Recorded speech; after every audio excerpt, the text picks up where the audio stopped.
2025, full term date 7/1/2026, 10-year sentence. Possession of marijuana, third offense, possession of methamphetamine, and possession of cocaine, habitual offender. That sound correct? Yes, sir. All righty. So tell me, how long have you been incarcerated on this 10-year sentence? 5 years. And when is your last disciplinary write-up? It's been like 8 months ago. Okay, tell me about your discipline 8 months ago. I was given a drug test that I failed for Suboxone, and they brought it to the infirmary to see if it was my own medication and placed me in lockdown for 31 days.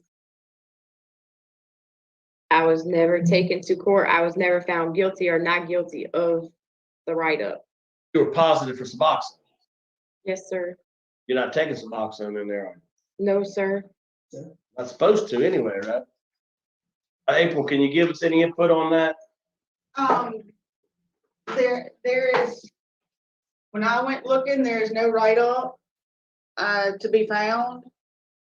It was never sent to court. Yeah, but obviously something happened because it's a positive drug screen that she got punished for it, correct? Correct, but I was unable to locate a write-up.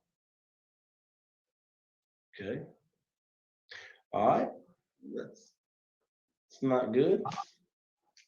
Tell me, well, we'll ask a few more questions. Tell me, what have you been doing for your drug problem? Well, first of all, tell me this. You're not gonna get in trouble because you already got in trouble, right? So did you take the Suboxone? No, sir. I really did not take it. I'm on medication that causes me to fail for drugs. Now listen, I'm in the medical field, and I've heard that many. I can't tell you how many times I've heard offenders tell me that they take all these medications and all of them make them positive for some for dirty urine. I'm just want to let you know, I'm not just, it is what it is. I just want you to be aware that I'm in the medical field, very aware of that. I'm not saying that can't happen, but it's rare than it is common. And I'd hear that all the time. I hear all the time that people, they're on all this medication and it always makes them positive. But that's supposed to be taken care of. If there is any probability, medical should look at that. So I just want to let you know. So that's where I'm coming from. Tell me, what classes have you been taking? What courses have you been taking? I successfully completed reentry. I have successfully completed a long-term 9-month substance abuse class. I just completed MRT. I completed Beyond Trauma, Celebrate Recovery. I successfully completed a 1-year Bible course that they started here that I do not get credits for. I'm currently enrolled in 2 Bible studies through mail that I have successfully completed and started the new courses. And that's pretty much it. When did you complete that? In parenting? Yes, sir. And when did you complete that 9-month substance abuse program? And what was it? It was 9-month extensive drug program with Mr. Lewis as my teacher. That was done helping women recover. And I graduated that in 2018.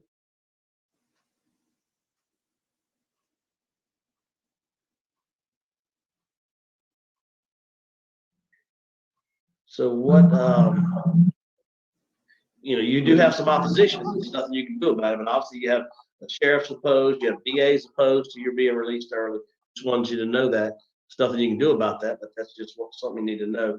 Have you ever been on supervision before? Yes, sir. What happened? I successfully completed it the first time, and the second time I did not complete because I was in St. Tammany Parish and did not have nowhere to live. So I went back home to my mom in Texas and they got me for absconding. You're not successful last time.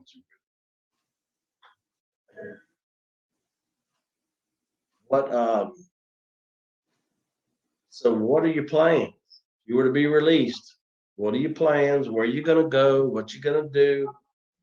I'm asking to go to the P31 house and to complete that program so that I can finish the help that I need within me so that I can be the mother that I need to be to my children and help my mom.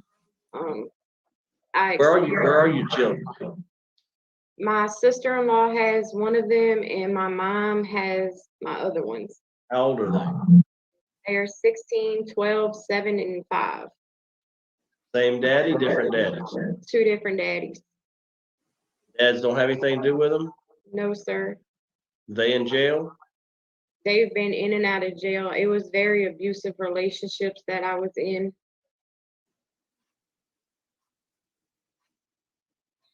And your mom's keeping some of them, you said? Yes, sir. Where's your mama today? My mom is probably at home. My mom has cancer. She's really sick right now. I haven't had much contact with none of my family since my incarceration, except for the P31 house and my new church family that helps me. What is the P31 house? Explain that to me. It's a Proverbs 31. It's a recovery program that's 18 months long that is faith-based that helps you retransition to society. It's in West Monroe. It's completely away from anything I've ever known. I really am asking for change. I don't want to do this anymore. Through this incarceration, my child was raped, and it really has taken a toll on me. And I want to be able to get home to help my children. Right, and if that happened, I'm so sorry about that, but if you don't help yourself, you can't help your children. That's why we're here now, right? I mean, you can't take care of yourself, so you can't go out and worry about taking care of your children, but you can't take care of yourself. Although that's you're obligated to do that. Do you have any mental health issues? And taking any meds for mental health? Have you been diagnosed with any mental health problems? When I was younger, I was diagnosed with bipolar, but I don't take any medication for it. Have you ever been seen by a mental health specialist since you've been in jail? Has anybody seen you, diagnosed you, No, talked to you about it? So no, you've been diagnosed with bipolar. Were you ever on medication for that? yes, And then eventually you just got off? yes, sir. So it'd probably be wise to get another mental health evaluation and see kind of what's going on. That is also a part of I treatment. was taken off of the medication because I have epilepsy, and the medicine was causing me to have seizures. Well, yeah, and how long ago was that?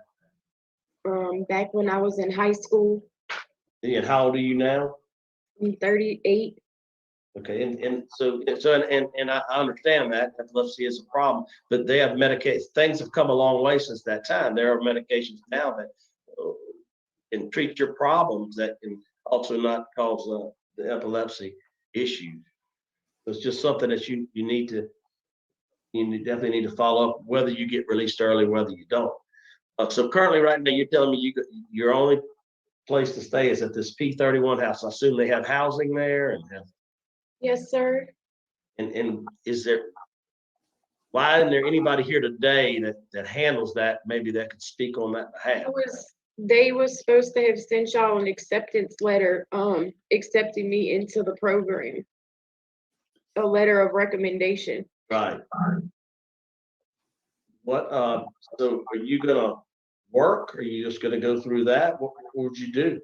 I'm gonna go through the program and she's gonna help me find employment and she's gonna help me do everything that I need to do for me and then help me transition to get my kids back. Do you have a GED? Yes, sir. You got it while you were down? No, You got it before you got a high school diploma, or you got a a GED? GED.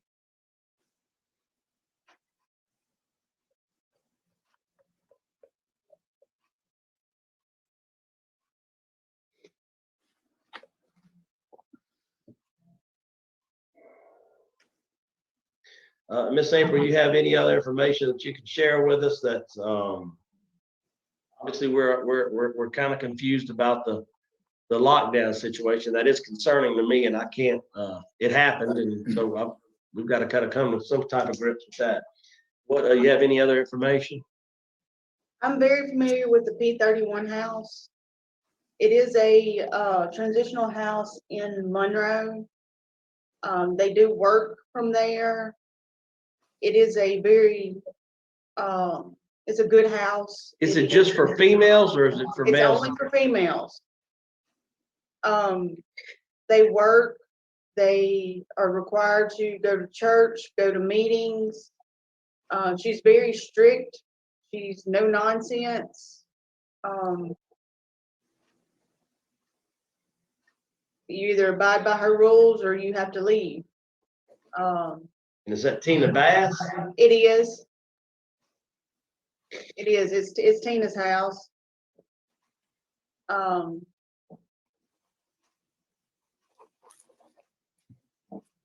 don't think Catherine would do well going back into her same environment. No, She needs to, changing her location is the best for her. the problem is that she's not tied to that place. If she decides she wants to leave, she can leave the P31 house. Right. And you know, and her kids are going to be her draw, and her kids are right back in the bad area, back in where she got in all that trouble. Those are, and I'm just being honest, Catherine, we're talking through this. We're trying to do what's best for you. Those are concerns for me. I'm asking that it be parole ordered that I complete the program. I have no desire to even take my kids right now because I know physically, mentally, and emotionally, I can't do nothing for them. I have to finish fixing me, like you said, before I can attempt to try to take my kids and put them in any more danger. I'm just asking for a chance to. Now, what about the Crossroads Prison Ministry? What's that? That is a class that I have been taking through the mail that I have successfully completed the first 2 series of the program and am now on the 3rd series of the program. Well, look, a lot of things that concern me. Do you have any physical health issues, physical problems, No, sir. other than the epilepsy? No, sir. Have you had any seizures since you've been down? I haven't had no seizures in almost 3 years.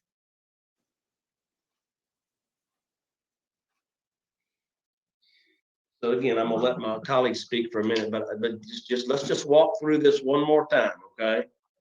I'm not accusing you. I'm just stating the facts. You were called in for a drug screen, right? Yes, sir. It was just a group of y'all. They came to the dorm and drug tested everybody that was living in my dorm. Okay, on X day, they wanted to test everybody. And when they came back to you, did a lot of folks come back with a No, positive sir. drug screen? No, Or sir. were you the only one? I was the only one. So nobody else was positive for the Suboxone except you that day. In my dorm, yes. Your but dorm, that's what I'm there asking. was other people that from other buildings that tested positive. You don't know what for. You obviously wouldn't know for. They could have just tested positive for mojo. They could have tested positive for some type of, pills or something. But you're telling me that nobody in your dorm tested positive to Suboxone except you. Yes, sir. All right. Let me I'm gonna turn you over to Miss Turner Maribel, see if he's got any questions for you, okay? Good morning, ma'am. How are you? I'm doing fine. How are you? I've got a few questions, and as Mr. Kelsey is concerned, I'm concerned about this Suboxone issue. Okay, so I'm just going to talk to you a little bit about your drug use. How long have you been using drugs? I've been using marijuana since I was probably 17, 18 years old. I've never taken Suboxone before. I don't like hard drugs. My drug of choice was always marijuana. I had tried meth one time, but I didn't like it. my family was real bad on drugs, and we were torn between the two. My brother and sister were killed in a car wreck due to my parents' drug habit.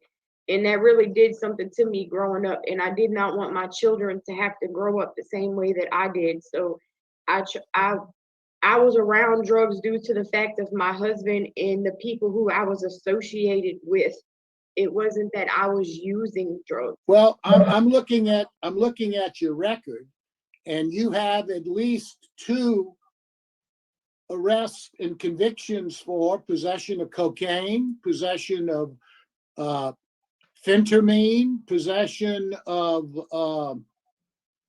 cocaine, possession of diazepam. I mean, that's more than just marijuana. I was charged with the on this arrest that I'm in here for. I was charged with the same thing that my co-defendant was charged with. He wrote a signed affidavit stating that everything that was in his house But belonged ma'am, to you him. pled guilty to all those charges, It was didn't either you? it was plead guilty or go to trial and get way more time than what I had. And I was looking at my kids and still being out for my Well, you had children. an affidavit from someone saying it wasn't your drugs, and you pled guilty to it. Because It's my hard for judge me was to not, believe that what you say. I'm trying to figure out right now about this Suboxone business. So I'm just questioning your honesty with us. You pled guilty to possession of cocaine, possession of diazepam.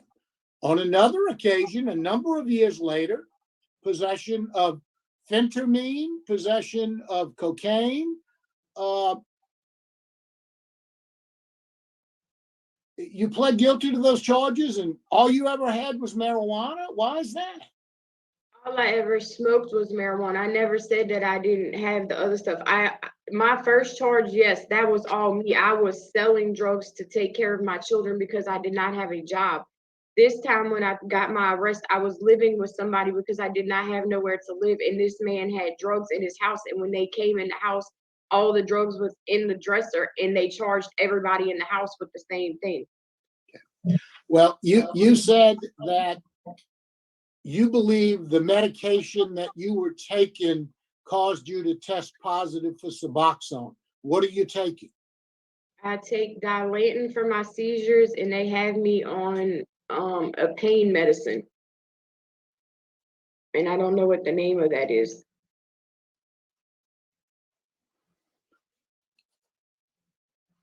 How often were you doing drugs when you came to prison? I smoked weed on a regular basis, but as far as hard drugs, I did not mess with hard drugs on the street. Well, do you consider marijuana to be drugs? They are illegal. Yes, You are sir. in prison. Yes, sir. I'm just asking for a chance to be able to go through this Well, program. I hear what you're asking, but we have to make a decision. So I need to ask you some questions.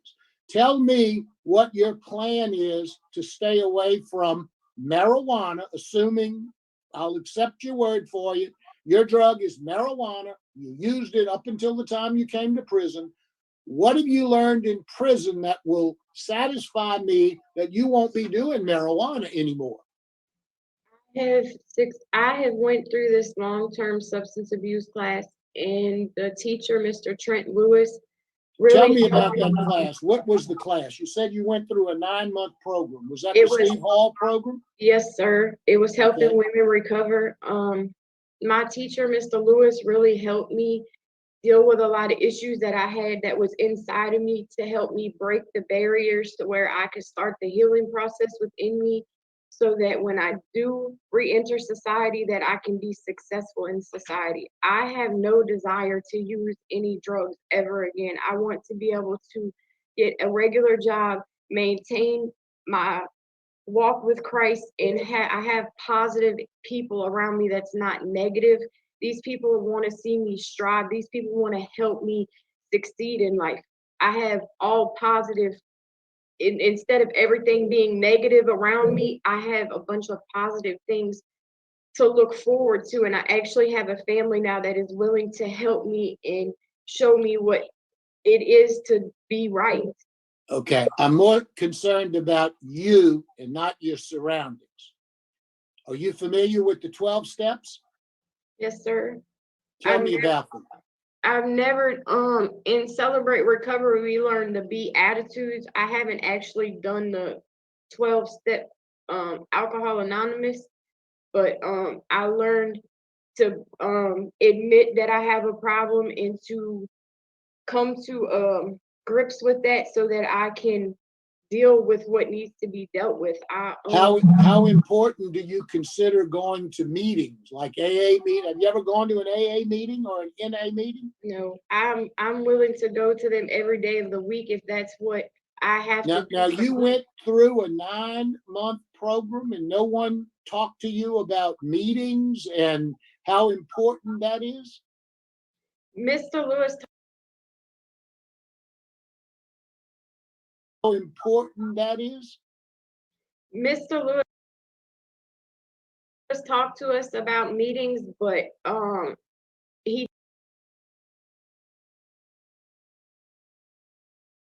told us upon our release that we would need to get in either NA or AA meetings. He did. I'm willing to go to meetings. I'm willing to go to other classes that will help me deal with whatever it is that I need to deal with within me. All right. I think that's all I have, Mr. Chairman. Thank you. Thank you. And I just want to verify that the 9-month, that wasn't the Steve Hull program. That's a program you had there, right? Yes, sir. Okay. Program that you had at that facility. Yes, sir. Okay, you answer Mr. Victor Jones' questions, please. Good morning, Ms. Swanson. Good morning. Are you a drug addict? Yes, sir. How long will you be a drug addict? No more. I don't want to be a drug addict no more. That's why you need those programs, because once you're a drug addict, you're always a drug addict, and you need to join these AA groups, NA groups, whatever. You need to continue that. You need some long-term treatment. Yes, sir. You've done very poorly on supervision. You've been under supervision for several different times, and a lot of the times you've absconded or did not follow what you were supposed to do. So what make you think, how are you going to convince us today that you are ready to do the right thing? I'm willing to go to the P31 house and change all of my surroundings where I actually have a stable, safe place to live. And I'm not going to be living on the street from pillar to post. I'm going to be able to go to meetings. They're going to make sure that I get to and from where I need to go, help me get a job to pay my supervision fees. I'm willing to change everything this time. I just want a chance to be able to do that and show y'all that I can be successful in society. Well, you sound real anxious here this morning to be released. You sound real anxious and willing to do whatever you have to do this morning. Now, what about tomorrow morning? It's going to be the same way. Ever since my child was raped while I was in here, I have really changed my life because that has devastated me to Well, no end. Our job here this morning is that you're wanting to go home. We'd love to see you go home, but we want to try to make sure that when you go home that you won't be back. We want to make sure you stay home. I'm not. I'm willing to do whatever it is that I have to do this time. That's why I'm asking to go to the P31 house so that I have structure and I have stability and I have a safe place to live. That way I don't have to worry about living on the street and I don't have to worry about going and selling drugs to pay my parole fees. I want to do everything different this time. Well, I myself personally, I think you need to start while you're incarcerated to doing more to make sure that you don't come back. I think you need more. But anyway, I don't have any more questions. All right, thank you. Miss April, so that 9-month program is the program you guys have there? Yes, sir. and have you, Catherine, have you taken Living in Balance? Have you access to take that? That is one of the only classes that I have not completed here. I've completed all the other classes that they offer here. Have you just not had an opportunity to take it, or is that one you had, it's on backlog, or what is it? It's on backlog. Okay, would you like to make a statement on your behalf? Yes, sir. I have willing to accept all that I have done and take full responsibility for everything that I have done since my arrest and my incarceration. I have also done everything that I can since I've been incarcerated to better my life, to help me be a successful person in society. The person that y'all see on my record is not the person that I am today. I'm a completely changed person. I just ask that y'all don't use my past and see the new person that I have become. All right, thank you. Panel prepared to vote? Yes. Yes. Ms. Swanson, I hear you. I hear what you're saying. Obviously, you know, our past plays a role in what our future predictions are. What you've done in the past, it always plays a role. But, you know, we're trying to judge you based on what we see, the things that we see. There are some things that are concerning to me, like I told you before. Your poor supervision is a concern. I would like to see you evaluated for some mental health issues before I feel really good about you being released. You do have some opposition, which you can't do anything about. And we know you want to get out. And like Mr. Jones says, you know, we want to make sure you stay out. We're not in the business of just letting you out. We're in the business of making sure you stay out, and you want to stay out. And I believe you want to do good. Look, I would like to see you, you know, have had Living in Balance. I think that is going to be, that's a really, really good course that will help. And so for me today, those are some issues that I have. And you know, again, I'm going to deny your parole for the base reasons that you have poor supervision, you have law enforcement opposition, you have Living in Balance. Listen, I can overlook, this is a big overlook for me. I can accept, because there are false positives. So I can accept that you being the only person that got hot for Suboxone probably could have very well been a false positive, and I can accept that. But what I would like, and I would ask Miss April, if you could get her, we would like for her to get in Living in Balance, and if you could take those two courses and stay on track to do what you're doing, the next time you come up, then I would vote favorably for you. But today I just cannot for those reasons. So what you got to do is because things are going to happen bad in your life, you got to step back. And again, I don't know what else the other guys are going to say, but for me, you need to be able to take a deep breath, continue your work on your path. You're heading in the right direction. But I would like Miss April, I'd also like to see her get can you guys get her a mental health evaluation there or what? I'll see what I can do. I have a staff psychologist. Okay. Handle that.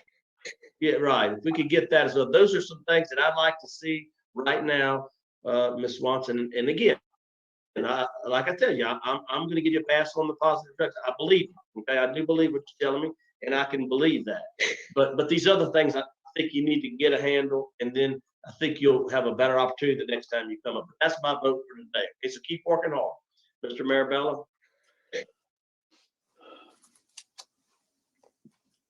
I want to go ahead and follow up on what Mr. Kelsey said.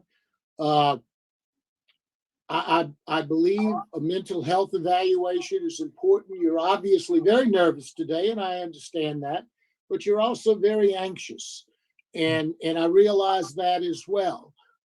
My concerns are your plan for when you get out. I would like to see you take more classes, Living in Balance. I'd like to see you look into more about AA meetings and NA meetings, because that's going to be the structure that you need to stay clean and to stay sober. I'm not sure what I think about the Suboxone incident. I do know we didn't know about that. You brought that up. The prison didn't apparently have any records of it to tell us, so that was very honest on your part. and I appreciate that. And I'm willing to give you the benefit of that doubt as well. However, we want to make sure that you succeed. And I think in order for you to succeed, you need a little more structure where you are now before we're ready to let you sort of out on your own. You're moving in the right direction and you're doing well. Keep that up. But my vote today would be to deny you. If you take living in balance and you come back with a really structured plan, and I'm still on this board, I will certainly vote to parole you. All right, Mr. Jones. Ms. Swanson, I concur with both of my colleagues, Mr. Kelsey and Mr. Marabello. My vote today would be to deny also. All right, you have 3 votes to deny. Again, we would like Ms. April's going to try to help you get living in balance. I think that's going to be really good.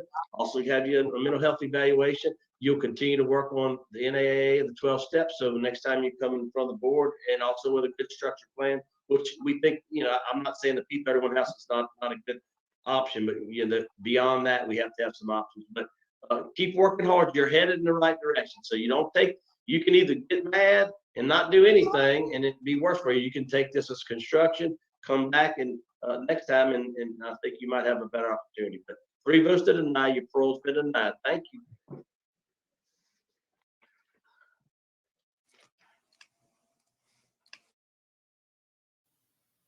So this hearing took place November 13th, 2020. We're about to fast forward 3 years to her next hearing, which is, what is it? March of 2023. Do you think that they're going to parole her this time? I mean, for me, that was, it was like an aggravating hearing. I mean, I felt like I was talking to a teenager. She was, the sobbing and the whining and saying really all the wrong things. How you go through the Steve Hoyle and not know what to say. And it was a really bad interview. It was, I'll do whatever you want me to do. And then you have to feel bad for her. You can empathize for her. 2 of her siblings were killed in a car accident. Then she talks about her daughter being sexually assaulted. And it was interesting how Mr. Kelsey responded. He said, if she was, he didn't say, I'm sorry that she was. He said, if she was, I'm sorry. Like he's not, they've heard it all. People say anything to get out. It was nice they gave it the benefit of the doubt on the Suboxone. That was interesting. They were asking, was anyone else found with it? And the idea that there wasn't, they thought it was a mistest. But it was just a bad hearing. Very, it felt very manipulative, and the board did not fall for it. But let's see how far she's progressed over the past almost 3 years, really, on her next hearing. And we did play this before, but it has less than 1,000 views, so there's a chance you haven't seen it.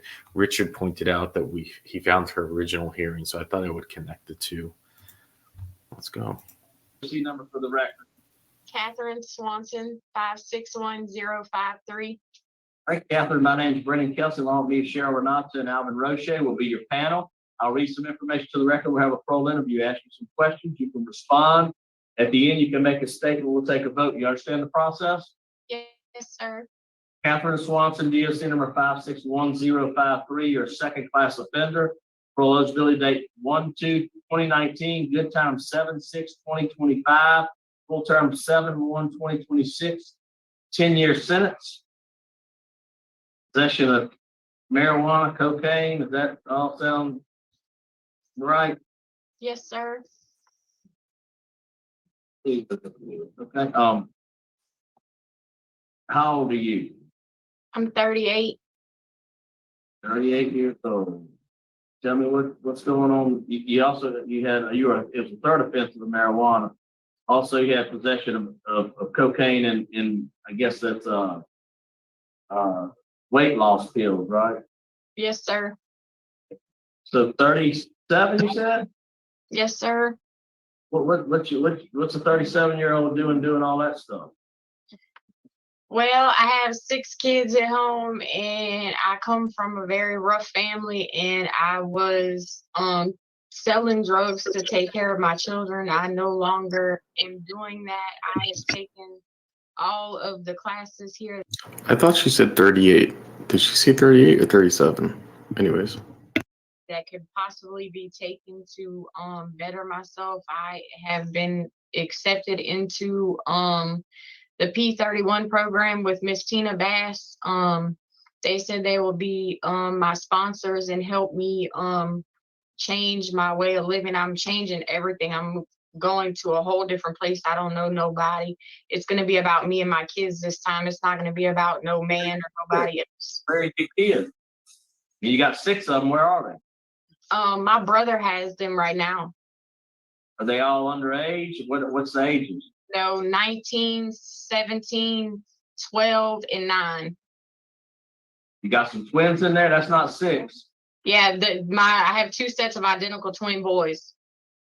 2 sets of them? Yes, sir. What's the age? 19 and 17. Wow. And so you were a drug dealer, a user, or both? I know you were a dealer, you said, but were you using drugs as well? Yes, sir. So it looks like you were denied back in 2020, right? Yes, sir. The man, he told me once he was denying me because he wanted me to take living in balance phase 1 and 2, and that I could reapply for my parole hearing and be granted. And you needed a mental health evaluation as well, right? Yes, sir. You get that? Were you able to get that done? Yes, sir. What did it come back as? He just told me that I needed counseling because of all the trauma and hurt that I had been through in my life. He said that I needed to get some outside counseling. What did you get? You get a GED? Do you have a GED? Yes, sir. What grade did you drop out of school in? The 11th, Why? because I was a high risk pregnancy and they didn't want me on their compound, on their school. Okay. So once you go through this P31, I mean, are you have access to your kids here, or is it still gonna be with your brother? They're still going to be with my brother, but Miss Tina's going to let me visit them until I complete the program. And then I'm going to find housing somewhere in Monroe. I have no intentions on even going back to Slidell because I know that that's my downfall. I don't even want to be around none of my family because I know. Okay, so you're not going back to Slidell. You're gonna stay up in Monroe. Yes, sir. Your brother's up there? No, my brother is in Texas. Texas. Okay. Are you going to Texas after Monroe, or what you No, gonna I'm do? staying in Monroe. Do you have a job or anything? Anything that you're gonna be able to do? Miss Tina said she was going to help me find employment when I got to her house. And how long is that program? How long she can keep you? 6 months to a year. Okay. Staff, y'all have any input for Miss Catherine? I would just like to say that Catherine has worked extremely hard. She's taken every class that we have to offer here at LTCW, and it was all in an effort to better herself. All right, thank you. Thank you.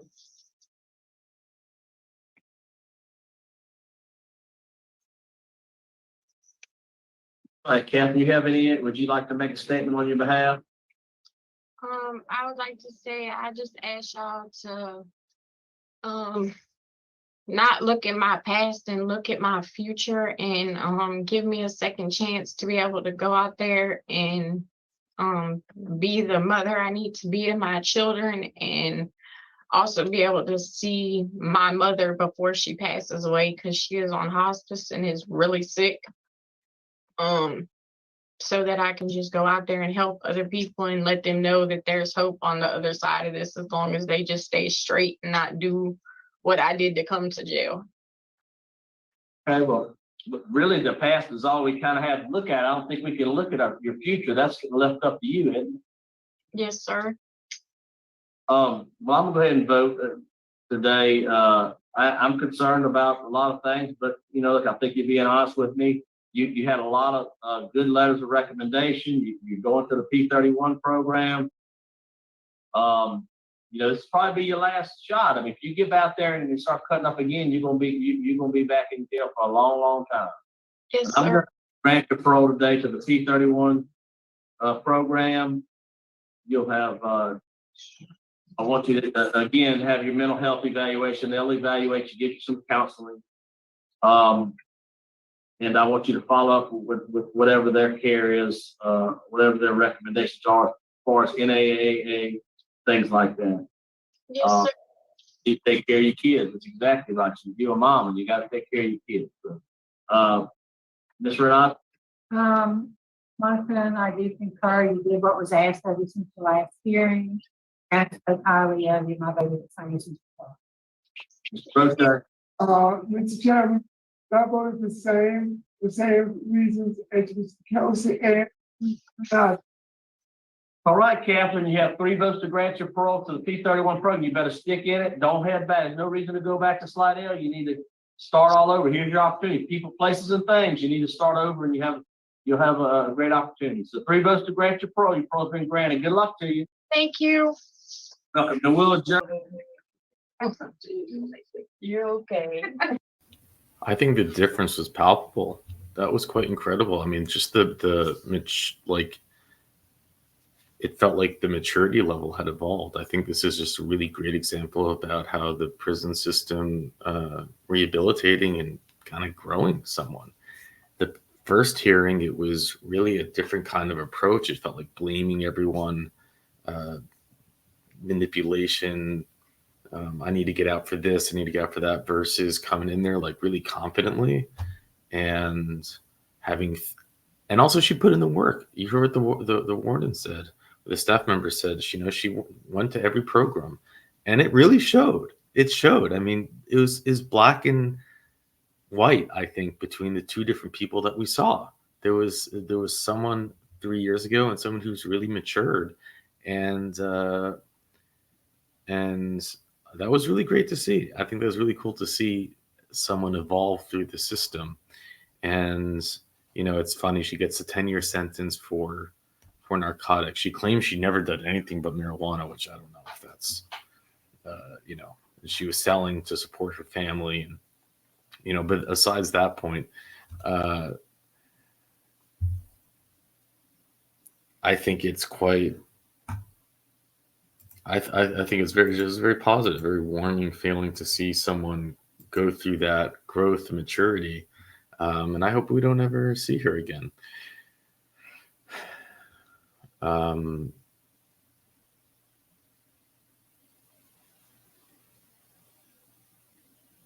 If we do, we'll cover her revocation hearing, but I really hope that we don't. It's nice to see.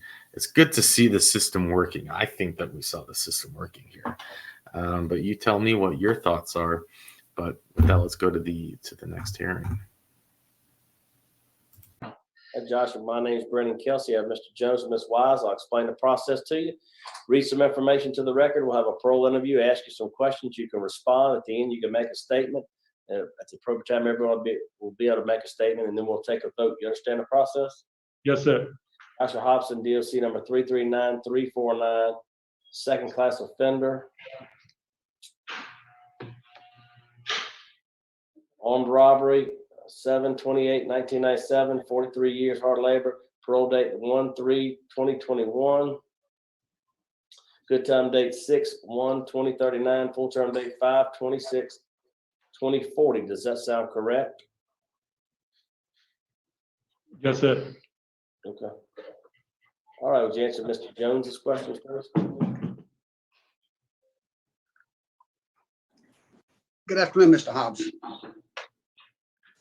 Good evening, sir. How are you doing? Pretty good. Nervous? Yes, sir.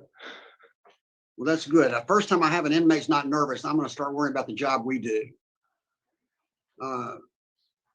Tell me the difference between the man who committed all these crimes and the man who is before me today. Yes, sir. I know you're going to tell me you're different, so tell me why you're different. and how you're different. I'm different because I'm not an impulsive, immature kid who made dumb decisions. I've learned to become responsible and to, of course, take all responsibility for my actions. I've learned to be patient through the utilization of all the classes that I've been engaged in. I've utilized them to the best of my ability to better my character, to build me a real solid foundation to where I can be of assistance and aid to the people who I come in contact with, and that may not cause them the kind of harm that I did when I was in my youth. So I've taken this entire time of incarceration to better myself in every aspect that I possibly can through numerous classes. I've involved myself with character counts and Toastmasters and Men of Change. And in those classes, you got to set an example for the rest of the inmate population. And that's what I've tried to live up to by building up all the character traits of being a productive individual, even while I'm incarcerated. Were you a drug user? No, sir. How about alcohol? No, sir. Can't blame that on any of this on that, huh? No, sir. Well, what was up then? Tell me what drove you to all this. At that particular time, it was just numerous family issues and stuff that was going on. And I took it upon myself to try to be the man of the house. So I just started making very stupid decisions on how to try to obtain finances to assist, my family and stuff. And just because I felt like a lot of things I had already failed in, so that just pushed me further to want to try to succeed, but I was doing it the wrong way. Yeah, because as long as you have a family, you're going to have family issues. Yes, sir. That comes with the deal. Warden, what can you tell us about this gentleman? Good afternoon, by the way. Good afternoon. Josh has been with me for a good while. He's completed numerous programs. He's a mentor to a lot of the troublesome offenders here. He's a low risk factor and had a write-up since 2003. He works with the staff very well, and the offender population. One thing is he's trying to go back to Texas if he is granted parole, so he won't stay in the state of Louisiana. All right, thank you, Warden. Mr. Hobson, you are originally from Texas? No, sir. I'm originally from Louisiana. My wife lives in Texas. Your wife lives in Texas, you said? Yes, sir. Okay, where in Texas? In Laredo, Texas. Okay, a ways away. Did you try to do an interstate compact? Yes, sir. I've already put that in the process. I'm awaiting for its approval. Okay. You don't know, you have any idea about the time frame on that? No, sir. At this particular time, I'm not aware of the time frame upon that approval.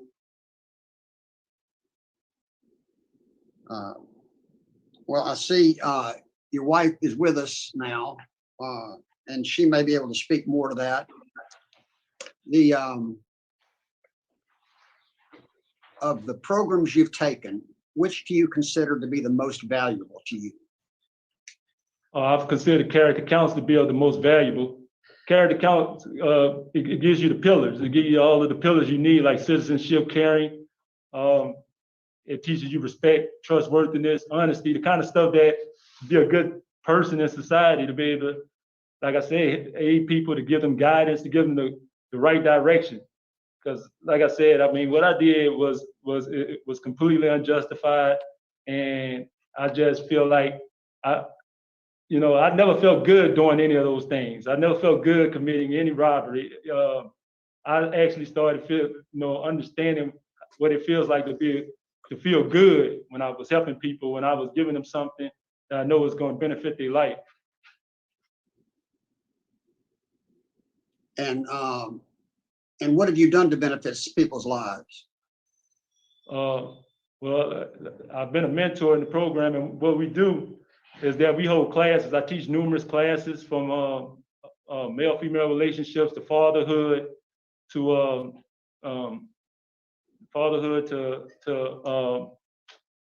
proper thinking. I call it manhood training. It's where we teach guys how to think responsibly.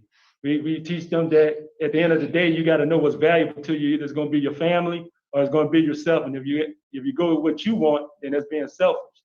But if you are going to hold your family of any value, then you're going to do the right thing to maintain with your family. Make sure you're there to be with them, to support them.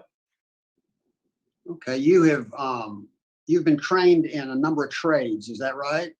Yes, sir. If you were, let's say, that you were magically tomorrow in Laredo, Texas, what would you propose to be doing for a living? More than likely, I would probably be in the food industry. I have my Serve Safe certification. And at this particular time, I'm the manager of the food concession here at the institution, and we serve the administration, staff, security, and dignitaries that come through. So a lot of times, Warden Hooper give me particular projects to do, such as feed the offender population or something, and I'm the person that's responsible for organizing it and managing it, and making sure that it's executed. So I would think food management would probably be what I would be engaging in. Dignitaries? I've been in there a number of times. Warden Hooper's never seen to it. I got a bite. Nothing. Thank you, Phil.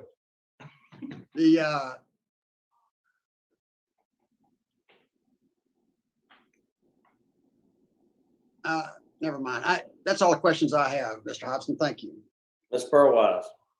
Sir, Warden, would you look back at that? I thought it was last write-up was 2013. You said 2003. Let's make sure on that. 2003. Yeah, but I think the report we got said 2013. I see 03. That could be a typo. Wow. Okay. That's good. Technically, the local write-up. Okay, sir. Okay, thank you. I just wanted to make sure. All righty. That's good.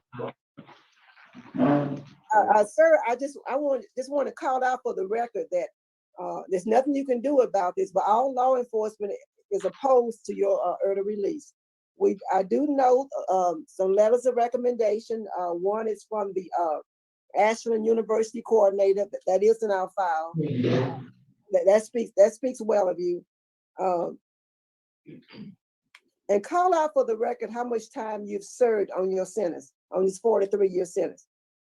I've served 23 years and 11 months. Okay, I just wanted that on the record. And it also states that you've maxed out on independent study. I just want to state that on the record, and that's commendable. That's all I've had. Mr. Jones covered everything that I was thinking of. That's all I've had, Chairman. All right, thank you. All right, we'll hear from Miss Amy Hobson. Hello, thank you for having me today and being able to speak on behalf of my husband, Joshua. Again, my name is Amy Hobson. I've known Joshua ever since he was in college and played basketball. Unfortunately, we went our own separate ways and we reunited on September 26, 2009. We've been together and married ever since then. And over this amount of time, I've been able to witness the growth and the drive that Josh has to become a better man. He's done everything possible that he can while he's been in there and incarcerated to better himself and make changes to his life once he was granted release. He worked hard at achieving anything that he sets his mind to. And one of that, as you well know, he is currently taking courses towards his bachelor's degree, while he also works full-time as a general manager of the Who Dad, and also continues to be a mentor and an educator to other inmates and even the community as well. He's not taken any of his time for granted. He's always looked for different opportunities out there that he can provide, whether it is with teaching or even for himself. And you are able to see that with all the certificates, awards, and letters that he has within his file. There are many characteristics about Josh that not only attracted him to me, but that he also has the ability to influence and motivate, and he's also made me be able to grow into a better person as well. He's a very caring, compassionate, respectable, and educated person who has maintained a good attitude throughout his incarceration. His drive, attitude, love, and faith and values that he has is not only important to himself, but myself, our relationship, and his family as well. the way he presents himself and takes care of his daily activities and responsibilities has made others within the prison system and even his family take notice and even adopt some of those ways into their own lives. He leads by example, and I know that that's an important characteristic in order for him to become a responsible, upstanding member of the community. Although Josh has been incarcerated for an entire marriage, he's always been there for me, giving me the support, listening to me, motivating and inspiring me as well. Josh has been by my side, so to speak, in several rough times, and one of those was the loss of both of my parents. He never wavered in his love for me at all. As a matter of fact, throughout this time and all the obstacles and things that we've gone through, our love for each other has actually grown and strengthened over time. We look at our love as a teamwork. Together as a team, we can make each other better and support each other and be successful in anything that we plan to do. He is my soulmate. He is the only person that I feel like I can trust and rely upon, and I completely respect everything that he's done while being incarcerated. We've overcome several obstacles while he's been incarcerated, so I have no doubt that the obstacles that we will come across once he's been released will not be able to be handled by both of us with ease. He does make everything better when he's with me, whether it's when I get to visit him, which I try to do that at least once a month. With the COVID situation, I've been unable to do that at this time. He also makes time to call me, send me emails and letters, so he always has this way of making me and even his other family members feel loved and to be feel special. Right. Sometimes my days can even be very stressful with my job, and Josh has always been able to uplift me, encourage me, and support me, and kind of help me get to a different day. I couldn't ask for a better husband and even a best friend at this point. I will always be there for him in anything that he needs and be able to support him with his goals and ambitions in a way to make him successful. I will also be there to help him adjust to the surroundings and environment, because we do know a lot has changed in the time that he's been locked up. Yes. Okay. I realize that the reentry process will be difficult, but I'll be there to help him tackle it. I have been in Laredo for 3 years. I work as an administrator at Laredo, or Doctors Hospital of Laredo. So I do have a lot of community members that can also be of assistance to him when he is also released. I will be able to support him financially, but I don't think it'll be any time that he'll be able to get his own job. There's ample jobs around here that will benefit him with his skill level and his education that he already has. We do have a home that he can come home to. He will have his own transportation, so he'll be able to get the best opportunities for himself in order to make him successful. We'll also, of course, be able to spend time with each other, which we haven't been able to do, and I just can't wait until he's able to be by my side, be there for not only me, but his family and his children. And I pray that you see the great person that's sitting in front of you today in Brendan Parole. Thank you for your time. Thank you so much. All right, Ms. Barbera, would you like to make a statement? All right, Mr. Jones, don't pass out, please. Tracy Barbera with the District Attorney's Office. I submitted opposition because everything about this case, I mean, I've spoken to all of you before. I mean, it screams law enforcement has to say no. He was on probation for simple robbery when he committed armed robberies in Lafayette, as well as in East Baton Rouge Parish. He grabbed one of the victims by the neck. It wasn't just pointing a gun, it became physical. You know, it screams we have to oppose. Then I look at the fact that he hasn't had any write-ups in 17 years, which is very different from some of the other cases that I've spoken to y'all about. And he has a really good woman that stands behind him. And we have a resident of East Baton Rouge Parish right now who did commit very similar armed robberies when he was a young man. And he is now a very successful businessman. He is a millionaire. He has spoken to our young men that Mr. Moore speaks with through Truce. And I've heard that man speak. And so I know, Mr. Jones, that people do change and they do mature. And I defer to the wisdom, Ms. Wise, Chairman Kelsey, Mr. Jones, I defer to your wisdom in this case. If you vote to grant his parole, I do hope that he becomes a very productive member of society.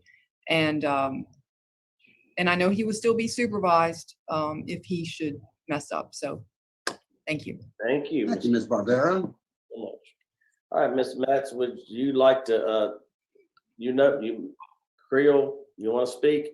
You want to speak before him, or you want to wrap it up at the end? You want to let him speak and you wrap it up? No, I'm going to leave it to Mr. Creel. Thank you very much. Thank you very much. You want to make a statement now or wrap it up real brief? Either way. I'll go ahead and make a statement. Let Mr. Hobson speak and then Mr. Creel. Great. Mr. Hobson, go ahead and make a statement. Yes, I just wanted to thank this honorable board for allowing me to come before them today. And I want to make it crystal clear that I completely take responsibility for my actions. What I did, I make no excuses for it. I only ask that this board just take into consideration of my continued growth, that is going to be my continued pursuit, that everything that I've learned over these years, I believe has been for me to be able to make amends to society. I deeply apologize to the victims. I'm truly sorry to the victims for my actions. And I just ask this honorable board to please show me mercy, and I thank you for your time today. All right, thank you. All right, Mr. Creel. Thank you. Good morning, or excuse me, good afternoon, members of the board. My name is Zachary Creel. I'm a student attorney here at Tulane Law School, and I'm going to speak on behalf of Mr. Hobson. 23 years ago, Mr. Hobson was a lost young man. He had a difficult family situation. He found himself as the primary provider for his two younger sisters and for his mother. As a 19-year-old, he did not have the maturity or the skills to cope with his circumstances. And he made a series of bad decisions that harmed people. It harmed victims of his crimes. It harmed his family. It harmed his community.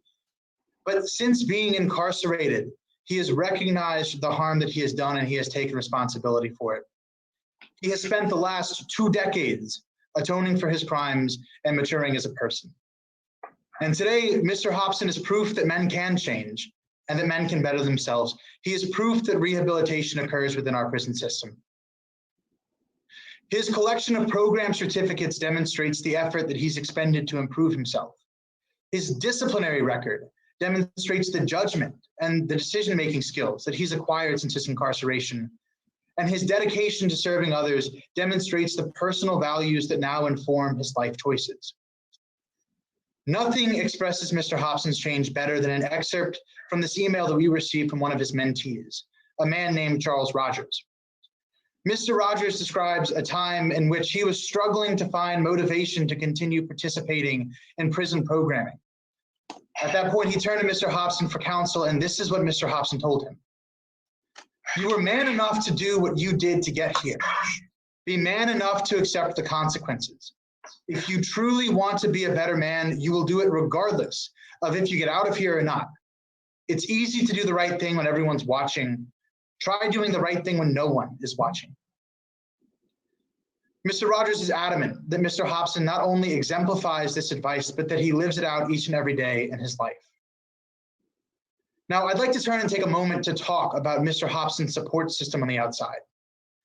He is surrounded by a family that stands ready to support him both financially and emotionally through what could be a difficult transition process.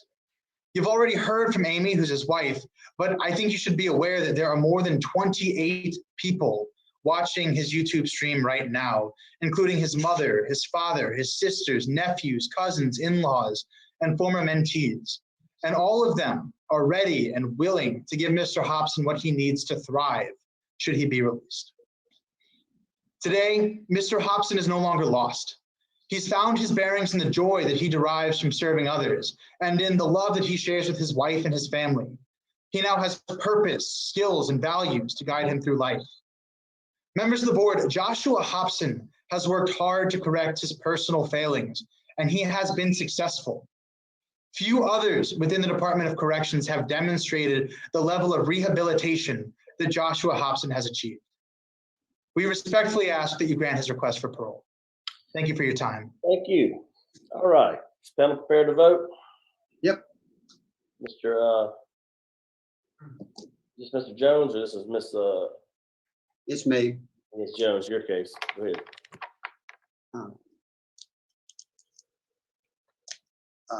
First of all, Ms. Barbera, with all deference, I was going to have to vote against you if you had opposed him. Mr. Hobson, my vote is to grant your parole. You, perhaps the greatest lesson you've learned is the rewards of being a good citizen. You've been a good citizen there. Warden Hooper's prison will be a little bit harder to run after you're gone. And you'll benefit, I think, the society where you go. I want to grant your parole to the out-of-state compact. So as soon as that comes through, then you're out. And you'll go straight to live with your wife in Laredo, Texas. I would put a curfew on you from 9 to 6. I'd ask that you do 6 hours of community service per month. Reason I say, a lot of times I tell people 4 hours. I tell you 6 because you've got more to offer the community. And I think you're probably more willing to do it. Mr. Jones. Yes. January 3rd, 2021, if approved. That's when his parole eligible date will be. Yeah, parole eligibility. Oh, okay. Well, thank you, Warden. So, Just make sure everybody understands, so I'm not getting 100 phone calls. all right, thank Right. you. When the out-of-state compact is approved, subject to your parole date, which is in January. So you all have a few months to prepare. So But, if you get in trouble But with good it, luck to you, yeah. Mr. Hobson. Thank you, sir. Ms. Wise? Mr. Hobson, I just want to commend you on the work that you've done. And I urge you to keep it up. My vote is to grant for the reasons already been stated on the record, and I concur with the conditions that's already been stated on the record. All right, Amen. you have 2 votes to grant your parole today. Also, I'm going to vote to grant your parole today for the work you've done, for positive institutional record, positive comments for the warden. We appreciate Ms. Barbera being involved. That means a lot to us as well. You have a lot of support. You've done the work. You'll be released to the ICOTS, Texas only, when your parole date is here. You'll do community service 6 hours a month. You'll have a curfew from 9 p to 6 a, and you'll maintain employment, full-time employment. You understand stipulations? Yes, sir. We vote to grant your parole's been granted. Thank you. Good luck. Thank you. Thank you. Have a good afternoon. Thank you all. So what do you think? So there's nothing that we could find that Richard found to share on this case. So I can't really add any background and what he did, but it's pretty classic Louisiana. Armed robbery, he gets a 43-year sentence. You know, if he had harmed a child, if he had done something terrible like that, it would have just been, you know, maybe a 5-year sentence, maybe probation. Worst case scenario, a 20-year sentence. For the most part, there are exceptions. But he didn't take a life. He didn't attempt to take a life. He didn't fire his weapon. He did an armed robbery, which is bad. But to see the disproportionate sentences in Louisiana, it just blows your mind. It really does. I still can't get over it. Now, he served quite some time. What I really love about Tracy, the assistant DA, is she doesn't just show up to say, I oppose because I'm the assistant DA. She said, we have to be opposed because he did this when he was out on parole. But she didn't say I'm opposed. She was there out of, you know, she clearly said what kind of like read between the lines. And I respect her so much for that. It was also funny the kind of the humor she had with Keith Jones. She's like, "Don't pass out." It seemed like everyone was ready to pass out when Amy was talking.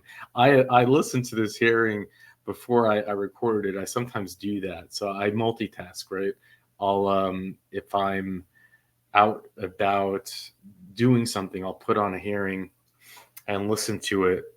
And then I'll record it on the computer later. So I knew ahead of time that she was going to talk a long time, Amy. So I sped it up for you, and it still seemed incredibly long. And it's like Brennan Kelsey. I mean, the one time I want you to just cut it short, and you don't. And it's like, come on, oh man.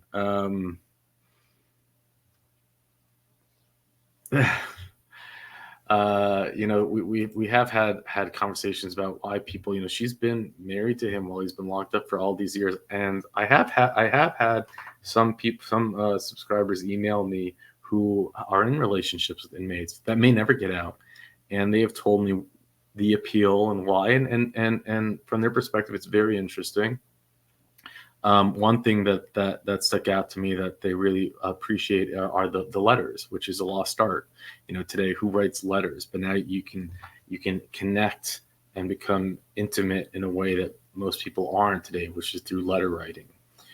So that was an interesting takeaway. But I gotta say, it's probably an entire different dynamic once you're out, and I would think the entire relationship would change, and that it would be quite challenging. That's just my opinion.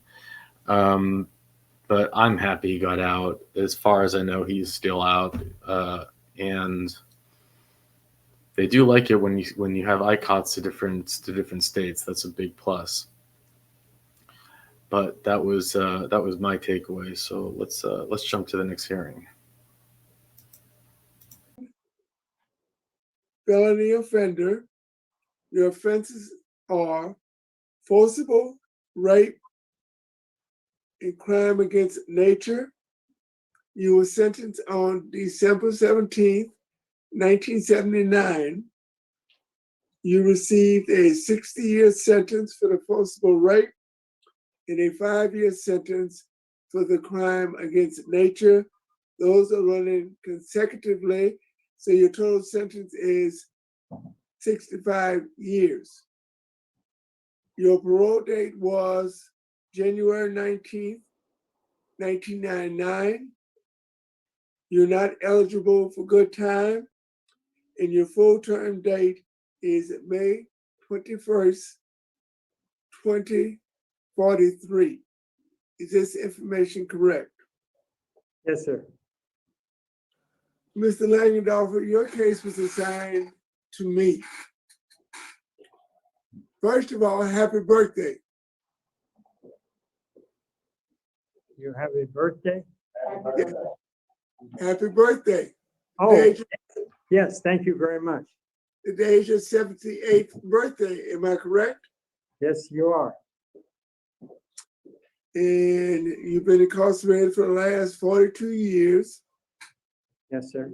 You're a second felony offender, and I think that's in Louisiana, but you have some felony convictions in California, is that correct? I have a conviction in California.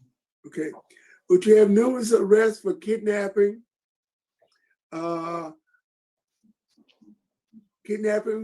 the and then assault with the intent to rape. Am I correct? I don't know anything about those charges. I've never had a kidnapping charge, and I didn't have a sex beef in California. Okay, one second, Mr. Langendorfer. March 17th, 1963, you were charged with kidnapping in Formosa Beach, California. March 17th, then on July 12th, 1970, assault with the attempt to rape in Anaheim, California. Do you remember that? No, but I'm here, and that's what the record says. So. Yeah. In 1970, you also had an assault and battery charge. 71, forcible rape. One second.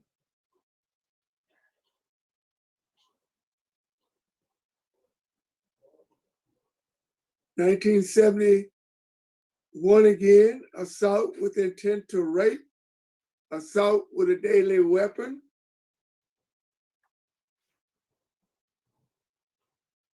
(1972) assault with intent to commit rape, grand theft auto.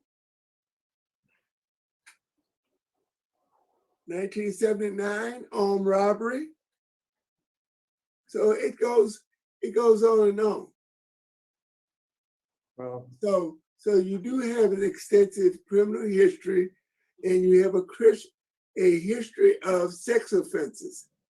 Am I correct? Well, that's what the record says, and there's no point with me arguing it.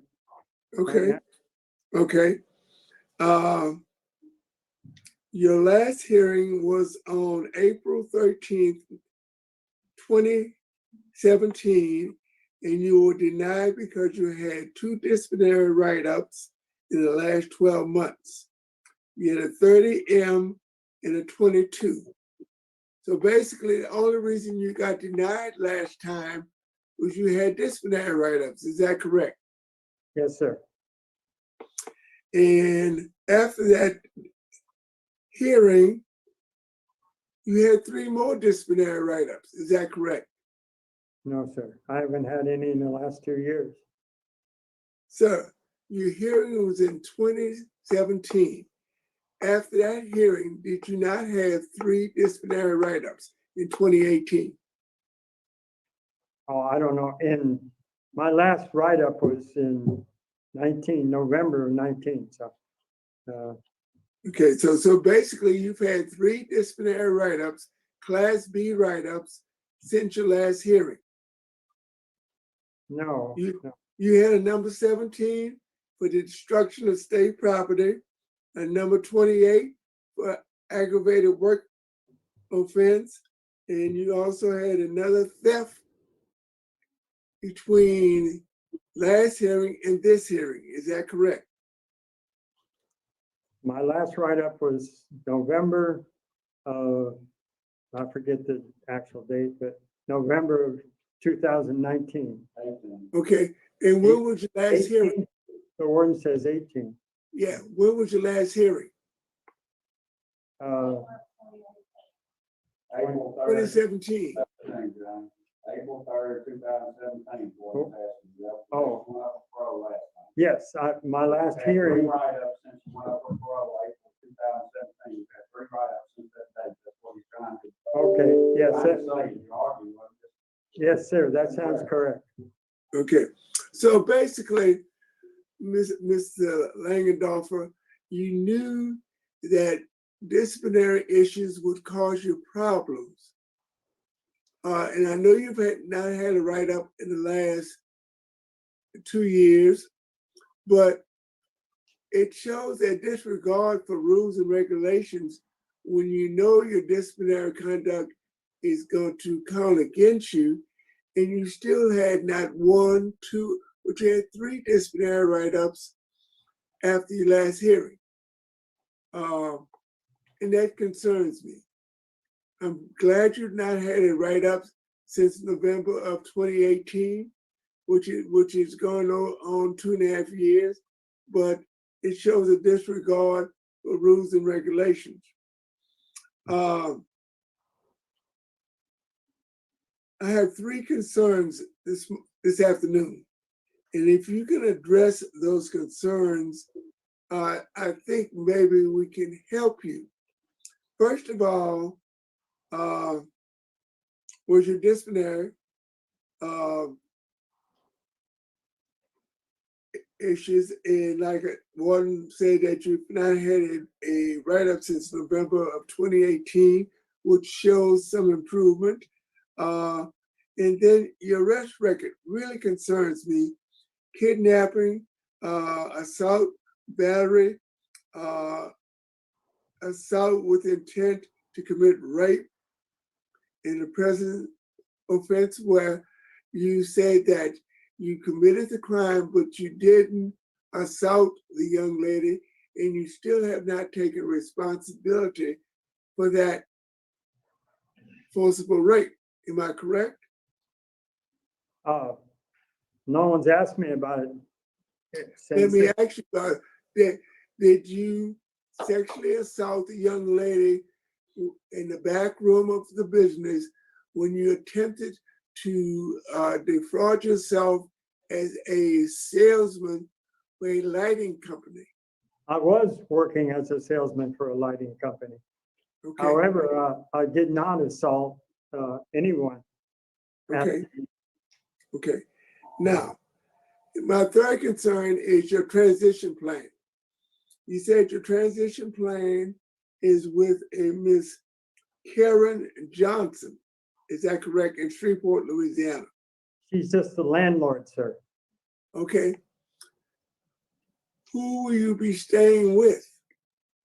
No one. It's a single room that was that's going to be prepaid, which I got through Volunteers of America, and there are other veterans programs that I'll be a member of as soon as I arrive. So let me get a full understanding. This is not an apartment. This is a room in someone's home. Yes, sir. As I understand it, I've never seen the place, but as I understand it, she supplements her income with renting out these rooms in what used to be space in her home. I don't know if she lives at a separate place or not. Okay, okay. So how will you have support? I know you're gonna collect veterans and Social Security benefits, but what kind of support network do you have with family, friends, and community? Well, most of my family, except for my sister and the lady that I've been with for 53 years, everybody else has died or left the country. Okay. Now, will you be living with your significant other? Hopefully that's the goal, but she lives in Georgia, and I was advised that my chances of making an interstate compact parole were less, and that I should start here in Louisiana and sort of prove myself, and then transfer my parole to Georgia. Well, let me tell you one thing, Mr. Langendorfer. Your chances of getting parole would increase exponentially if you would have an out-of-state compact and leave the state of Louisiana. I didn't quite understand that, Mr. Rose. Warden Goodwin, would you explain that to him, please? Yes, sir. Let me explain to him now. He said you'd have a better chance of making parole if you had an out-of-state residence and was leaving the state of Louisiana. Oh, well, that could be arranged. I mean, there is a residence available. The lady I spoke, Miss Edie Witt, and we've been together most of the last 53 years. Do you have any relatives in California? Yes, I do. But it's my sister's residence, and she has her grandchildren from her two daughters and another young guy that's been with him for a long time, and he has a child and he's there. So they're kind of overburdened. I wouldn't ask them. Okay, so basically, you do have a place in Georgia, and where at in Georgia? Right around Stone Mountain, a place called Kennesaw. Yes, I'm familiar with Stone Mountain, All right outside of Atlanta. Yes, about 45 minutes to the northwest. Okay, and you do have a place to go in Georgia. Yes, Edie's, well, that's her name, Edie Witt. She has a home there, and she has lived in that house the last 4 or 5 years. It's a fairly spacious place. That answers my question, Mr. Langendorfer. I have no further questions. Warden Goodwin, would you like to make any comments or remarks at this time? Well, I can tell you this about Langendorfer, Mr. Roche. He's been here away for 19 years. Came to us in 2001 from Louisiana State Penitentiary. He's a very smart guy. He's a very intelligent individual. He's real active in our offender population. He's a member of our offender welfare organization. He serves to represent the other offenders in our population. He helps out with veterans organization. He's active in that organization. He's been active in our Toastmasters organization. He helps tutor other offenders in educational and self-help programming. He's 78 years old today. I think you mentioned that. He's grown old in prison. His crime that he was convicted of, very heinous in nature, but he's taking advantage of rehabilitative programming within the institution. I think one of the reasons he gets a write-up every now and then is because he thinks, and he probably is, and he thinks he's a lot smarter than the people that supervise him from time to time, and that may be a concern, that causes him to get a write-up every now and then because he is a very, very intelligent individual. But I found him to be, over the last 19 years, to be a very honest person. Usually when I talk to him, he tells the truth. And he represents himself very well, and he's very outspoken. And I personally haven't had any problems with Langendorfer over the years that he's been incarcerated here. He's, you know, he does a lot of good things at the institution. That's all I have to say, Mr. Rocha. Thank you, Warden Goodwin. Ms. Wise. So, Mr. James, so you were found guilty by a jury trial for a sex crime. And your statement today, I just want to be clear, is that you did not do any sex crimes. Is that correct? That's correct. Yes, sir. I just wanted to be clear. That's all I had. Thank you. There was a robbery. And I was responsible for the robbery. But not the sexual assault. No, sir. No, ma'am. Okay. Go ahead. Well, I was just trying to think what, I lost my train of thought there for a second. All right. If we come back to you, go ahead and tell us. That's all I had, Chairman. Mr. Jones? Mr. Langendorfer, Sir. was it consensual? There wasn't any, so it wasn't consensual or consent wasn't an issue. You said that was just no sexual encounter.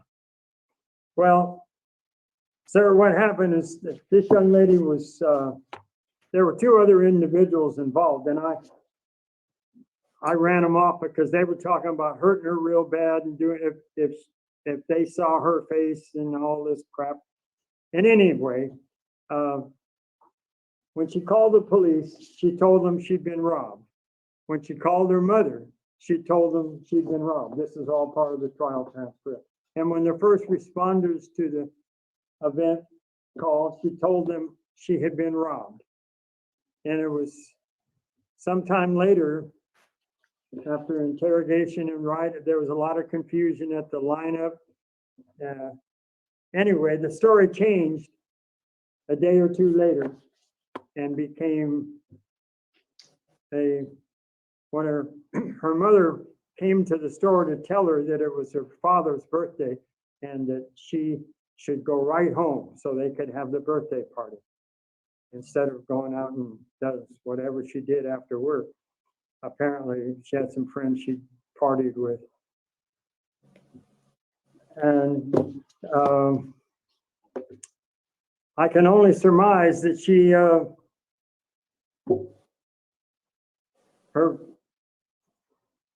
felt she needed to change her story because it came into play that when her mother came to tell her about the birthday party, she was smoking a joint and I was drinking a beer when we were both sitting in the back storeroom that they used as an office.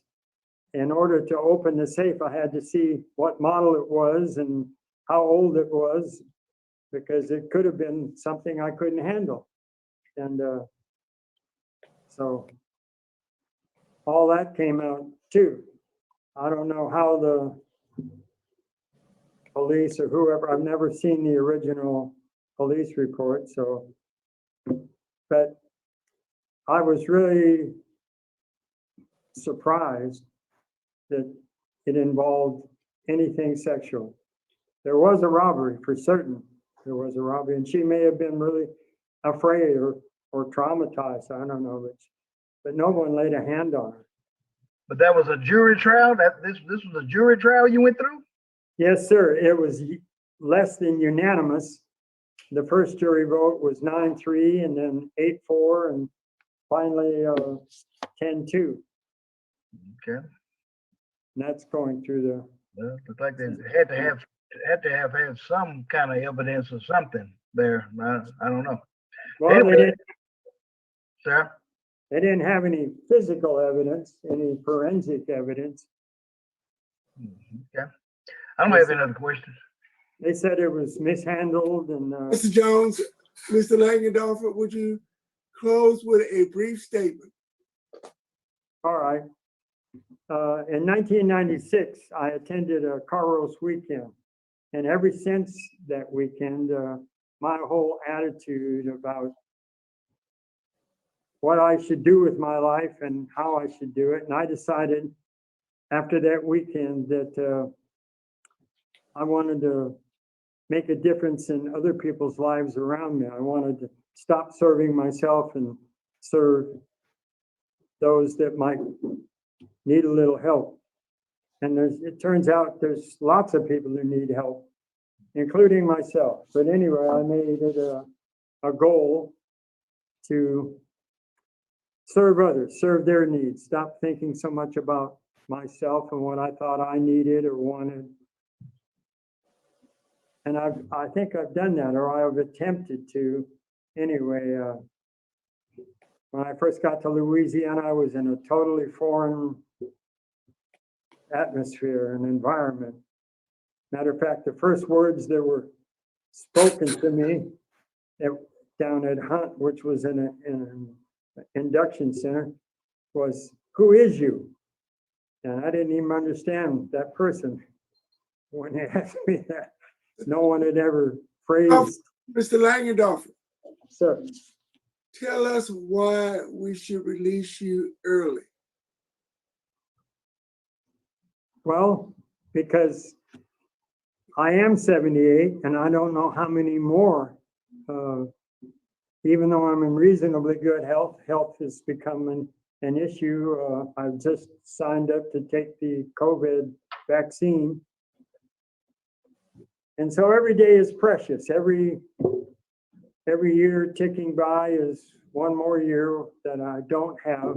You plan on reoffending if you get out there and talk about that you're not gonna reoffend, or if you are gonna reoffend, tell them that too. That's what he wants to, what he wants to hear about how you're gonna stay out of trouble with law enforcement when you get out.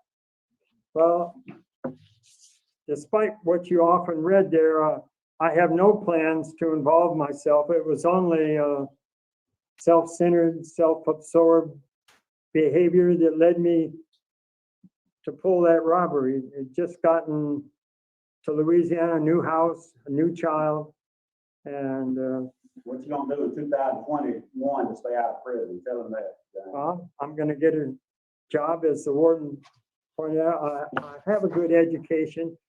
I was able to go to college and so forth.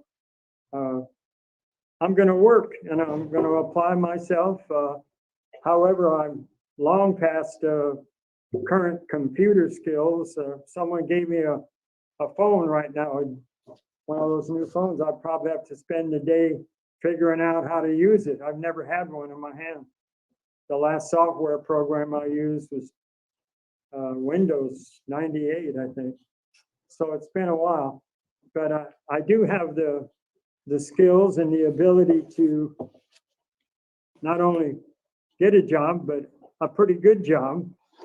And I never was tempted to commit any crimes before this move came up. And I know I won't go down that road a second time, knowing that the penalties are very harsh, especially here in Louisiana. I don't think I would have served half this time in California. Mr. Langendorfer. Mr. Roche, if the board inclined to grant, we will, the institution will work hard to get them an approved residence out of state if they're so inclined to recommend that. Thank you, Warden. Is the panel ready to vote? Yes. Mr. Langendorfer. Okay, we don't see you, Mr. Langendorfer. I'm sorry. Okay. Mr. Langendorfer. Yes, sir. You've been incarcerated for 42 years. You're 78 years old. You've not had a disciplinary write-up since November of 2018. You have positive remarks by Warden Goodwin. My vote is to grant your request that that grant is only to an approved interstate compact to the state of Georgia. Yes, sir. If that compact is not approved, this decision will be rescinded. Yes, sir. Your conditions, the only condition that you will have when you reach the state of Georgia is that you have a curfew from 9 p.m. to 6 a.m. No other conditions because of your age. Do you understand those conditions and the conditions of this vote? Yes, I do. Ms. Wise. Mr. James, in consideration of the time that you have served and your age, I concur with Mr. Roche and the warden's comments. My vote is to grant on the stipulations that's been set forth. Mr. Jones. Yes, I concur with my colleagues. My vote would be to grant also. And Mr. Langendorfer, you have received 3 votes to grant your request upon an approved interstate compact to the state of Georgia, and that it has to be approved for this decision to take effect. Do you understand? Do you understand the decision? Yes, I do. How long do I have to put that interstate compact in place? You have 9 months. Thank you, sir.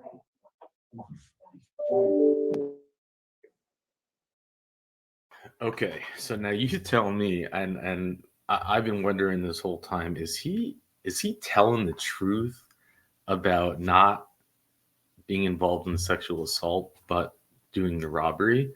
What was your impression on that? I mean, it is very rare for someone to spend all this time in prison, have a parole hearing, and deny it, because it doesn't help them. And the warden seems to think very highly of him and how intelligent he is. He even said that he's more intelligent than most of the people guarding him, which wouldn't take much in Louisiana, frankly. And I'm not saying that, it's just the problem. Louisiana hires minimum wage workers. These aren't college grads, right? And I've read a few books on it, and it's not a great, you don't become a correctional officer in Louisiana if you have many other wonderful aspects, unless you're building a career. I'm just, but so he would come in saying that he's innocent, knowing that it wouldn't help him. But do you think he's just pathological, or he's in denial?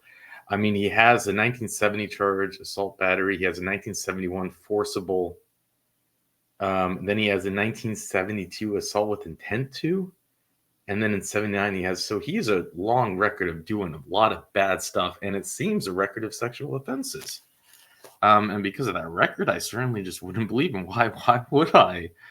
It was interesting how he mentioned, if I had gotten this offense in California, I wouldn't have spent nearly this much time. Don't do offenses in Louisiana. That's right. And it's also interesting how they're like, hey, if you can get out of here, we'll let you out. Louisiana loves sending their criminals elsewhere. But Richard sent me this. So let's go over the court document and let's see if we can gather any more information about whether he actually did it or not. So here it is that he's appealing his charge of aggravated, right? And so Amy Flynn was a small woman weighing about 90 pounds. This is how it starts.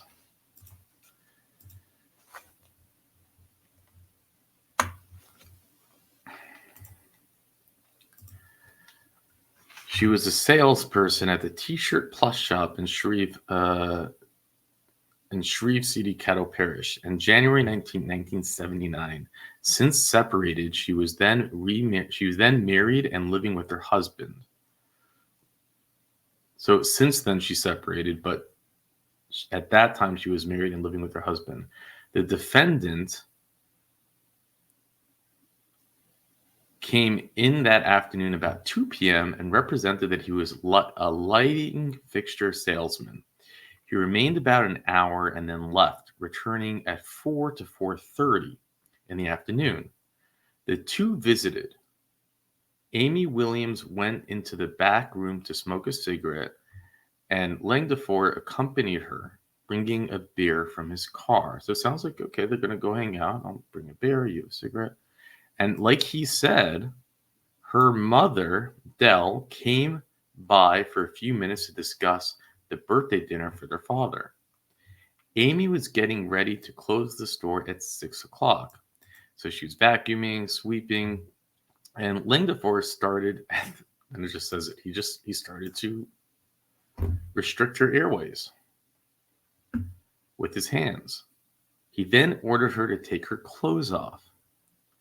Some people came into the outer part of the store at this point, and Langdefort indicated he had a knife in his pocket and told Amy to stay where she was while he went and attended to the customers. He then locked the door to the back room and required her to perform fellatio before assaulting her in a sexual nature. Langdefort left but returned to give Amy $20 to buy a birthday present for her father. How sweet. She then discovered that all the money in the cash register and $110 from her purse were missing. So she called her boss, the police, her parents, and her husband, but did not tell the police about the assault of a sexual nature until she went to the police station. Amy had a lump on her head, torn clothing, and bruises on her throat.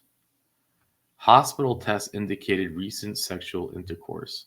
Now, Amy, this is the victim, testified that she said it had been over 3 weeks since she and her husband, it had been over 3 weeks since she had had intercourse with her husband.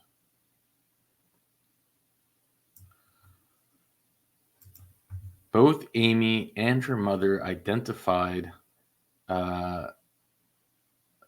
James Langdefort, and then he admitted in a statement that he had been present in the store, had slapped Amy. He also admitted to telling her to take her clothes off, and that she did so while he told customers outside that the store was closed the day. He denied having any intercourse or oral. Okay. I mean, it's just not looking good, bro. You do admit to making her get naked and to hitting her. Yeah, I'm sorry, man. I just don't trust you. There's just no way. Defendant contends the indictment charging aggravated crime against nature should have been squashed. He indicated for aggravated crime against nature, however, the aggravated charge is dependent on the other definition counsel, which defines crime against nature as unnatural carnal copulation involving.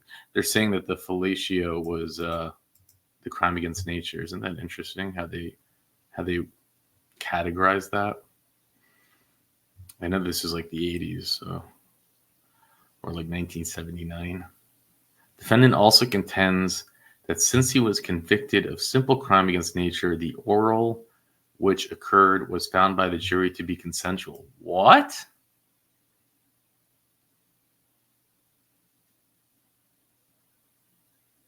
Defendant also contends that since he was convicted of simple crime against nature, the oral which occurred was found by the jury to be consensual. How can the jury find that to be consensual and everything else not to be consensual? That is just bizarre. I think that's just a classic jury back then. They would think, well, she wouldn't have done that if it wasn't consensual. I just don't know. There was a testimony by Dr. Abraham Flemmenbaum that consensual oral genital is completely normal.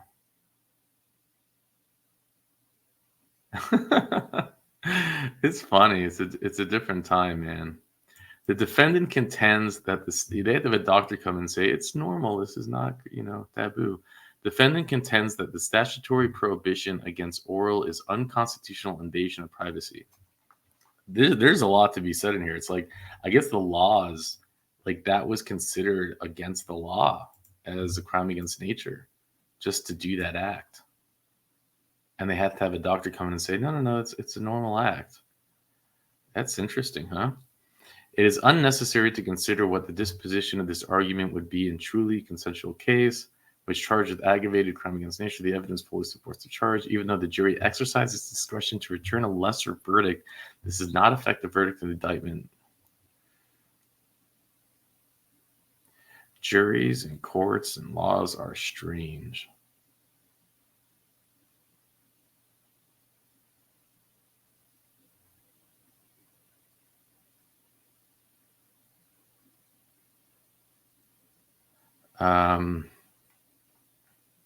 The state questioned Amy the last time she had intercourse with her husband before it, and she said, and it contested that the evidence was prior conduct violation. She took the stand and everything. It intended to prevent from being attacked and impeached. Only evidence of prior conduct, reputation, chastity. It's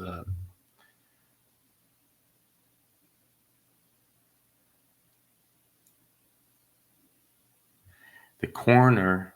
They use a coroner for that? I did not know that. The coroner, Dr. Robert E. Breswell, said that he could not identify sperm in Amy Williams as a defendant's. Defense counsel admitted that he intended to argue that the sperm might have come from the spouse. The testimony was proper to rebut the evidence related to proof of the crime, not reputation. The assignment and errors lack merit. I'm not sure what they're saying there. Are they saying that they didn't allow the defense to contend that? It contends that a mistrial should have been granted after the prosecutor elicited testimony that one of the doctors, Miss Williams, had seen between the assault and the trial was a psychiatrist. It is contended that the evidence was inflammatory and irrelevant. The trial judge that there was no...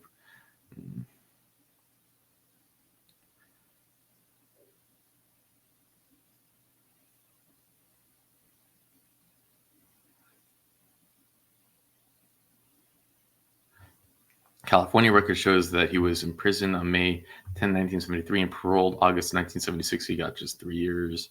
Despite the California document evidence, was convicted in California violation 220 for assault to commit sexual assault. Like, so he was already convicted and served 3 years for a similar crime, man. I mean,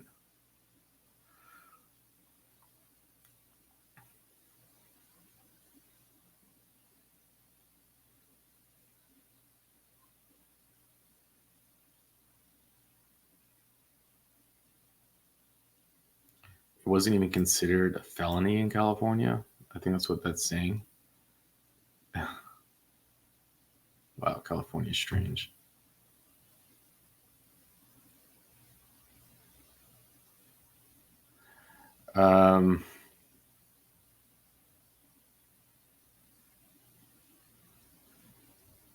He lost all the appeals in short.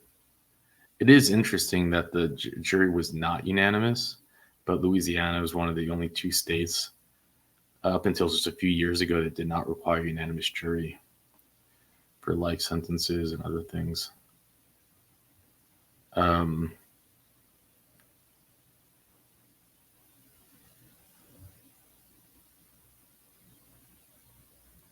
trial court made an in-camera inspection of the statement to determine if the exculpatory material was present and stated that the following aspects might be regarded as exculpatory: that Amy Williams did not see a weapon, that Langdorfer was drinking a beer, that Langdorfer gave Amy $20 after the attack took place. In her statement, Amy Williams said the defendant talked about girls he had dated and about sex, and it is contended that this information was exculpatory and relevant to the issue of consent, that it might have created a reasonable doubt for a collective mind of a jury.